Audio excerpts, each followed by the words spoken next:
अक्सर हम लोग गुरु गोविंद सिंह के बारे में पढ़ते हैं, उनकी बहादुरी के किस्से सुनते रहते हैं। गुरु गोविंद सिंह ने औरंगजेब को लिखा था पत्र कि हमारे बीच शांति संभव नहीं है, और आप देखिए टकराना इन्होंने चुना और इसीलिए इन्हें महान कहा जाता है। आप लोग अपनी स्क्रीन पर भी देख रहे होंगे, ये औरंगजेब है। तो गुरु गोविंद सिंह 9 साल के थे जब उनके पिता गुरु तेग बहादुर का कटा हुआ सिर अंतिम संस्कार के लिए आनंदपुर साहब लाया गया था। उनके पिता की शहादत ने जीवन भर उनके नजरिए को प्रभावित किया। इतिहास में गुरु गोविंद सिंह की छवि एक लंबे छरछरे बेहतरीन कपड़े पहनने वाले और कई तरह के हथियारों से सुसज्जित रहने वाले शख्स की, और तस्वीरों में उनके बाएं हाथ पर हमेशा एक सफेद बाज और पगड़ी में एक कलगी लगी दिखाई जाती है। 19 साल की उम्र तक उन्होंने अपने आप को आने वाले समय के लिए तैयार किया।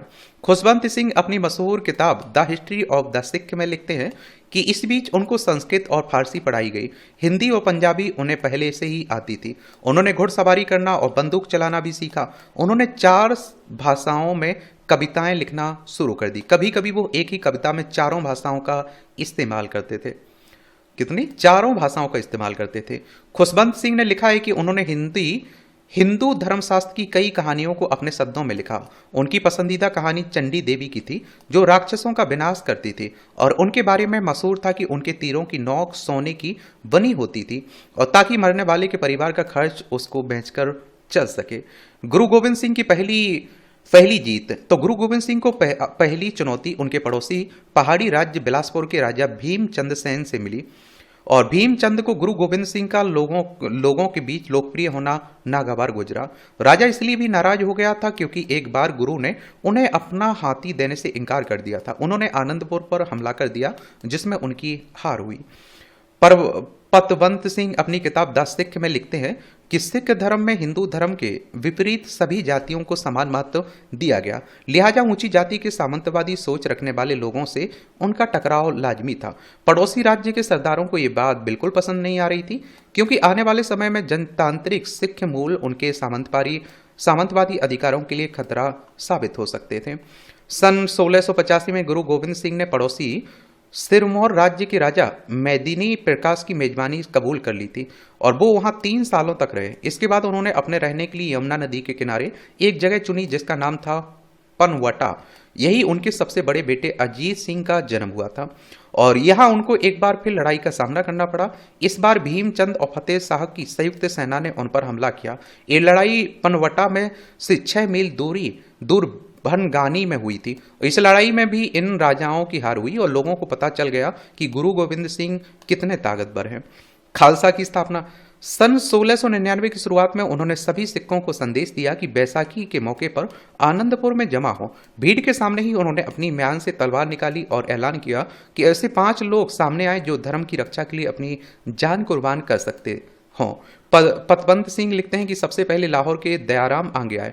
गुरु उनको बगल के एक तंबू में ले गए, और उनके बाद हस्तिनापुर के धर्मदास और द्वारका के मोहकम चंद और जगन्नाथ की हिम्मत और बीदर के साहब चंद आगे आए, और तंबू के बाहर जनता उत्सुकता से उनके बाहर आने का इंतजार करती रही। गुरु की तलवार से खून टपकता देख लोगों को लगा कि उन्हें मार दिया गया। पतवंत सिंह लिखते हैं कि थोड़ी देर बाद गुरु गोविंद सिंह इन 5 लोगों के साथ बाहर आए, और इन 5 ने केसरिया रंग के कपड़े और पगड़ी पहनी हुई थी। तब जाकर वहां मौजूद लोगों को एहसास हुआ कि गुरु ने उनको मारा नहीं था। वो उनको एहसास की परीक्षा ले रहे थे कि गुरु ने इन 5 लोगों को पंज प्यारे नाम दिया। उन्होंने एक कड़ाही में जल भरकर उसमें शक्कर डालकर अपनी कृपाण से मिलाया और उन 5 लोगों को एक कटोरे में पीने को दिया। ये 5 लोग अलग अलग हिंदू जातियों के थे, और इसका सांकेतिक अर्थ ये था कि इस जल को पीकर वो जाति विहीन खालसा के सदस्य हो गए, और उन सब के हिंदू नाम बदलकर उन्हें उपनाम सिंह दिया गया। केस, कंघा, कच्छा, कड़ा और कृपाण। तो आप देखिए, खालसा के लिए 5 नियम बनाए गए, जिनका पहला शब्द का से शुरू होता है, और इसलिए इन्हें पंचकार कहा गया। केस, कंघा, कड़ा, कच्छा और कृपाण। खुशबंद सिंह लिखते हैं कि उनसे कहा गया कि वो अपने बाल और दाढ़ी न कटवाएं और उनको एक कंघा रखने की हिदायत दी गई ताकि वो अपने बालों को व्यवस्थित रख सकें। उनको घुटने तक का कपड़ा पहनने के लिए कहा गया जो उस जमाने के सैनिक पहनते थे। उनके लिए दाएं हाथ में लोहे का मोटा कड़ा पहनना अनिवार्य कर दिया गया। उनको हमेशा अपने साथ एक कृपाण रखने के लिए कहा गया। इसके अलावा उनके धूम्रपान करने और तंबाकू खाने, शराब पीने पर रोक लगा दी गई और उनसे ये भी कहा गया कि वो हलाल मांस ना खाकर झटका मांस खाएं और उनसे ये भी कहा गया कि वो मुस्लिम महिलाओं का सम्मान करेंगे। अंत में उन्होंने नए तरह के अभिवादन की शुरुआत की। वाहे गुरु जी का खालसा, वाहे गुरु जी की फतेह। औरंगजेब के साथ पत्राचार। सन 1701 से 1704 के बीच सिखों और पहाड़ी राजाओं के बीच झड़पें होती रहीं। आखिरकार बिलास के राजा भीमचंद के बेटे और वारिस अमजेर चंद ने दक्षिण जाकर औरंगजेब से मुलाकात की और गुरु गोविंद सिंह को रास्ते से हटाने के लिए मदद मांगी। औरंगजेब ने गुरु को एक पत्र भेजा जिसमें लिखा कि आपका और मेरा धर्म एक ईश्वर में यकीन करता है। हम दोनों के बीच गलत फहमियां क्यों होनी चाहिए? आपके पास मेरी प्रभु सत्ता मानने के अलावा कोई चारा नहीं है जो मुझे अल्लाह ने दी, और अगर आपको कोई शिकायत है तो मेरे पास आइए। मैं आपके साथ एक धार्मिक व्यक्ति की तरह बर्ताव करूंगा, लेकिन मेरी सत्ता को चुनौती मत दे, वरना मैं खुद हमले का नेतृत्व करूंगा। इसका जवाब देते हुए गुरु गोविंद सिंह ने लिखा कि दुनिया में मैं सिर्फ एक सर्वशक्तिमान ईश्वर है और जिसके मैं और आप दोनों आश्रित हैं, लेकिन आप इसको नहीं मानते हैं और उन लोगों के प्रति भेदभाव करते हैं, उन्हें नुकसान पहुंचाने की कोशिश करते हैं जिनका धर्म आपसे अलग है। ईश्वर ने मुझे न्याय बहाल करने के लिए इस दुनिया में भेजा। हमारे बीच शांति कैसी हो सकती है जब मेरे और आपके रास्ते अलग हैं? इसके बाद औरंगजेब ने दिल्ली और सरहिंद और लाहौर के अपने गवर्नर को आदेश दिया कि गुरु पर नियंत्रण करने के लिए अपने सारे सैनिकों को लगा दें और आदेश में कहा गया कि पहाड़ी राजाओं के सैनिक भी मुगल सेना के साथ लड़ेंगे, गुरु को औरंगजेब के सामने पेश करेंगे। गुरु गोविंद सिंह ने लड़ाई की पूरी तैयारी की। तय हुआ कि सरहिंद के गवर्नर वजीर खां के नेतृत्व में मुगल और पहाड़ी राजाओं की सेना आनंदपुर की तरफ कूच करेगी। ये सुनते ही गुरु गोविंद सिंह ने भाई मुखिया और भाई परसा को हुक्मनामा जारी कर घोड़सवारों, पैदल सैनिकों और साहसी युवाओं के साथ आनंदपुर पहुंचने के लिए कहा। अब आप सोचिए, उस समय भी औरंगजेब का साथ हमारे देश के राजा दे रहे थे। हमारे ही बीच से आप देखिए गद्दार एक तरह से आप देखिए खड़े हुए थे। कुरुक्षेत्र के मेले और अफगानिस्तान से घोड़ों का इंतजाम किया गया और सिपह सलाहकारों ने सेना को चाक चौबंद करने और खासतौर पर नए रंग रूटों का प्रशिक्षण देने, लड़ाई के लिए योजना बनाने और मैं अपनी पूरी ताकत लगा दी। हर सैनिक ठिकाने में पर्याप्त व्यवस्था की गई ताकि संभावित घेराव से होने वाली मुश्किलों का सामना किया जा सके। किले के अंदर रहकर लड़ने का फैसला। गुरु ने अपनी सेना को 6 भागों में विभाजित किया। 5 टुकड़ियों के 5 किलों की रक्षा की जिम्मेदारी दी गई और 6ठी टुकड़ी को रिजर्व के तौर पर रखा गया। गुरु गोविंद सिंह ने आनंदगढ़ की जिम्मेदारी अपने ऊपर ली। फतेहगढ़ की रक्षा की जिम्मेदारी उदय सिंह को मिली। मक्खन सिंह को नालागढ़ का कमांडर बनाया गया। गुरु के सबसे बड़े बेटे अजीत सिंह को केसरगढ़ का इंचार्ज बनाया गया, जबकि उनके छोटे भाई जुझार को लोहेगढ़ की सुरक्षा का भार दिया गया। अमरदीप दहिया गुरु Govind Singh chimney, founder of the Khalsa, में लिखते हैं, गुरु ने अपने सभी जनरलों को बता दिया कि मुगल सेना की संख्या में अधिक होने के कारण उनसे खुले में लड़ाई लड़ना अक्लमंदी नहीं होगी। बेहतर रणनीति ये होगी कि हम अपने किलों के अंदर रहकर उनसे लड़ें। मुगल सेनाओं ने समुद्र की लहरों की तरह गुरु गोविंद सिंह की सेना पर हमला किया। मैक्स आर्थर मॉककॉलिफ अपनी किताब द सिख रिलीजन में लिखते हैं कि 5 किलों में सिख तोपचियों ने उस इलाके को अपना निशाना बनाया जहां बहुत अधिक संख्या में मुगल सैनिक मौजूद थे। मुगल सैनिक खुले में लड़ रहे थे, इसलिए सिख सैनिकों के मुकाबले उनका अधिक नुकसान हुआ। इसे देखते ही उदय सिंह और दया सिंह के नेतृत्व में सिख सैनिक किले से बाहर निकल आए, मुगल सैनिकों पर टूट पड़े। मुगलों के 2 सिपाही सलाहकार वजीर खां और जबरदस्त खां ये देखकर दंग रह गए कि किस तरह उनकी फौज से कहीं छोटी फौज उनका इतना नुकसान कर रही थी। गुरु गोविंद सिंह का किला घेरा। पहले दिन की लड़ाई की समाप्ति पर किलों की दीवारों के बाहर करीब 900 मुगल सैनिकों के शव पड़े थे। अगले दिन गुरु गोविंद सिंह खुद लड़ाई में शामिल हो गए। अमरदीप दहिया लिखते हैं कि गुरु अपने मशहूर घोड़े पर सवार थे और उनके घोड़े की जीन सुनहरे तारों से कड़ी हुई थी और उनका धनुष चमकीले हरे रंग से रंगा हुआ था और उनके साफे पर जवाहरातों से जड़ी कलगी सुबह की सूरज में चमक रही थी। गुरु की लड़ाई में भाग लेने से प्रेरित होकर उनके सैनिक भी आगे जाकर मुगलों से टक्कर ले रहे थे। राजा अजमेर चंद ने लड़ते हुए गुरु को पहचान लिया। तब वजीर खां और जबरदस्त खान ने वही ऐलान किया कि जो गुरु पर वार करेगा उसको बड़ा इनाम दिया जाएगा। और दूसरे दिन की लड़ाई की समाप्ति पर किले में दाखिल होने से पहले गुरु और उनके सैनिकों ने भारी तबाही मचाई थी और इससे सैकड़ों घोड़े मुगल सैनिक मारे गए थे। राजाओं और मुगल सैनिकों के बीच हुई बैठक में दोनों ने एक दूसरे पर पूरी ताकत से न लड़ने का आरोप लगाया। मुगलों को लगा कि सिख सैनिकों को हराने का एकमात्र उपाय है उनके किलों की घेराबंदी करके उनकी बाहरी दुनिया से पूरी तरह काट दिया जाए, ताकि अनाज ना पहुंचने के कारण भूख से परेशान होकर वो मुगलों की अधीनता मान ले। तय किया गया कि अब गुरु गोविंद सिंह के सैनिकों पर हमला न किया जाएगा, बल्कि उनके किलों को चारों तरफ से घेर लिया जाएगा। उन्होंने ये भी सुनिश्चित किया कि वो सिख सैनिकों के हथियारों की पहुंच से बाहर रहें। किलों में अनाज समाप्त हुआ। किलों में इतना अनाज मौजूद था कि कुछ दिनों तक इस घेराबंदी का कोई असर नहीं दिखा।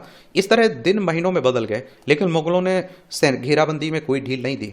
मुगल सिपह सलारों को अपने सैनिकों को समझाना पड़ा कि वो धीरज रखें। वो दिन दूर नहीं जब सिखों की आपूर्ति समाप्त हो जाएगी, उन्हें हथियार डालने के लिए मजबूर होना पड़ेगा। धीरे धीरे किलों की रसद समाप्त होने लगी और सिखों को लगने लगा कि कुछ दिनों बाद उनके पास खाने के लिए कुछ नहीं रहेगा। और कमांडरों की बैठक तय हुआ। सिख सैनिकों का एक जत्था बाहर जाकर मुगल सैनिकों के घेरे को तोड़ेगा, जितना अनाज ला सकता है अंदर लाएगा। उसी रात बाहर जाने का पहला प्रयास किया गया। मुगल सैनिकों को इसकी उम्मीद नहीं था। सिख सैनिक घेराबंदी तोड़ने में सफल हो गए, काफी सारा अनाज के लेके अंदर ले आए। इसके बाद के बाहर निकलने के प्रयास कामयाब नहीं हो पाए। मुगल सैनिक सावधान हो गए और उनके बाहर निकलने के प्रयासों को सफलता नहीं मिली।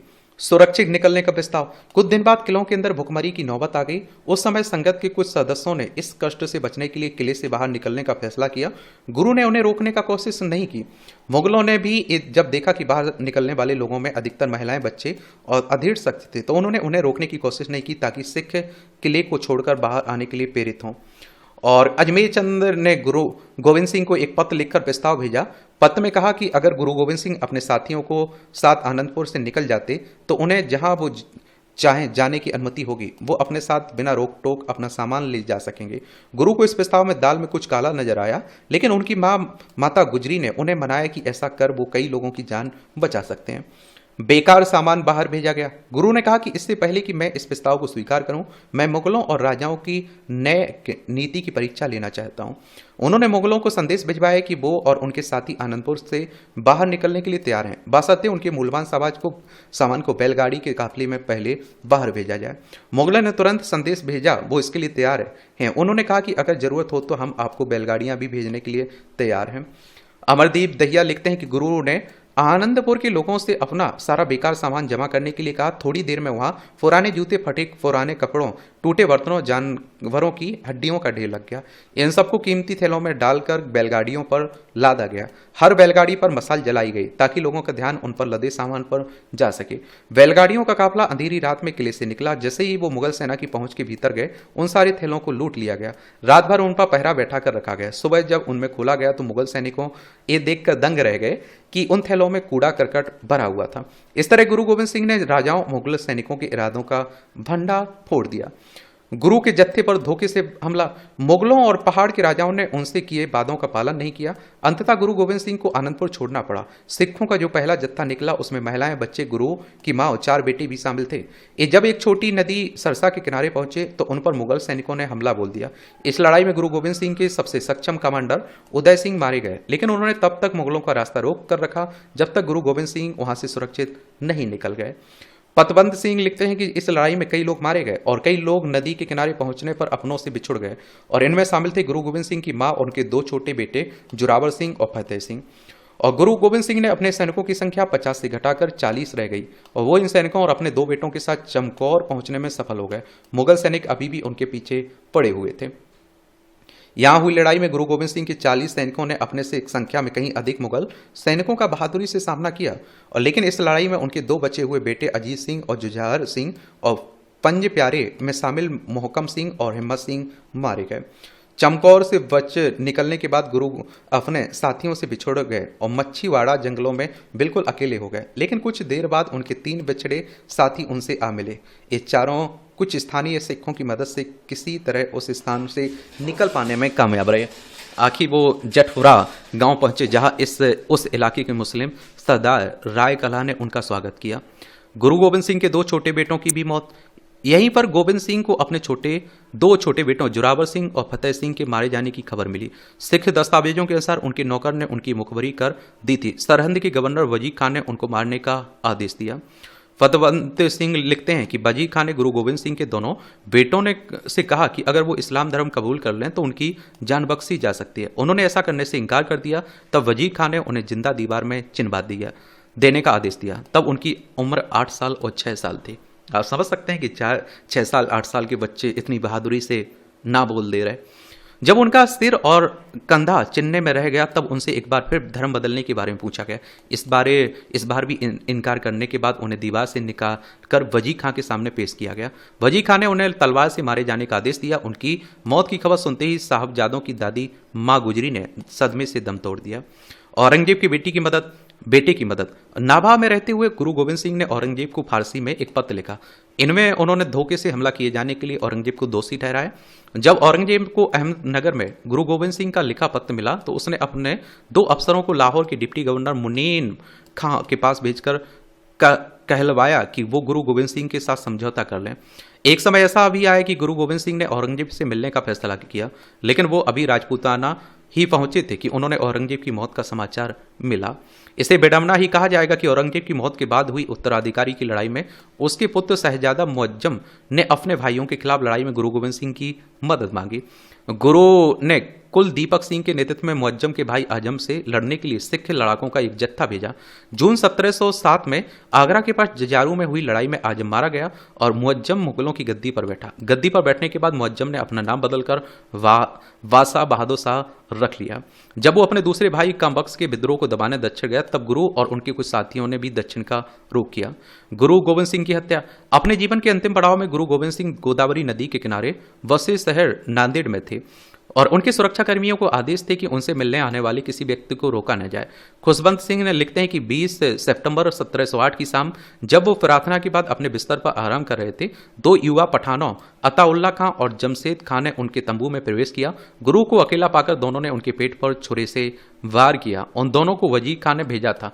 गुरु को मारने के उद्देश्य का कभी पता नहीं चल पाया, क्योंकि आप देखिए क्योंकि दिल के पास छुरा भोंक के जाने के बाद गुरु गोविंद सिंह ने एक हत्यारे को तो वहीं मार डाला, दूसरे हत्यारे को भी उनके साथियों ने जिंदा नहीं छोड़ा। गुरु के जख्म पर उनके एक साथी अमर सिंह ने टांके लगाए, लेकिन कुछ दिनों बाद उनके टांके खुल गए। जब बादशाह बहादुर शाह को गोविंद सिंह पर हमले की खबर मिली तो उन्होंने अपने इटालियन चिकित्सक निकोलाओ मनुची को उपचार के लिए भेजा, लेकिन 6 अक्टूबर आते आते गुरु को लग गया कि उनका अंत निकट है। उन्होंने अपने अनुयायियों को सभा बुलाकर ऐलान किया कि उनके बाद कोई व्यक्ति गुरु नहीं होगा, सारे सिख गुरु ग्रंथ साहब के गुरु मानेंगे।